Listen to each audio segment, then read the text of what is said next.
এদের ইমানি শক্তি কি আমাদের ইমানি শক্তিকে চালিত করে? এদের উপর আক্রমণ কি আমাদের উপর আক্রমণ? আমরা এই সমাবেশের পক্ষ থেকে তীব্র নিন্দা এবং প্রতিবাদ জানাচ্ছি।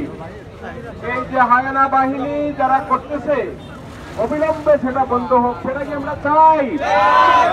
মুসলিম বিশ্ব এক হোক, মুসলিম রাষ্ট্রগুলো এই মুহূর্তে সবচেয়ে একীভূত হোক, সেটাই আমাদের দাবি, ঠিক না?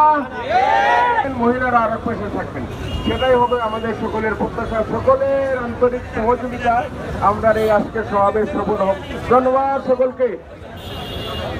এ পর্যায়ে সংক্ষিপ্তভাবে সংহতি প্রকাশ করছেন মৌলবাজার টাউন তামিল মাদ্রাসার পক্ষ থেকে মাওলানা মুজাহিদুল ইসলাম ফারুকী।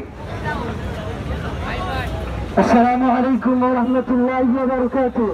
যত পণ্য আছে বাংলার জমিনে ব্যবসায়ীদেরকে একটাই বলতে চাই, আপনারা সমস্ত পণ্যকে বয়কট করুন। আজকের এই সমাবেশ থেকে আমরা এই আহ্বান জানাচ্ছি, বাংলার জমিনে ইহুদিবাদ ইসরায়েলবাদের কোনো পণ্য থাকতে পারে না।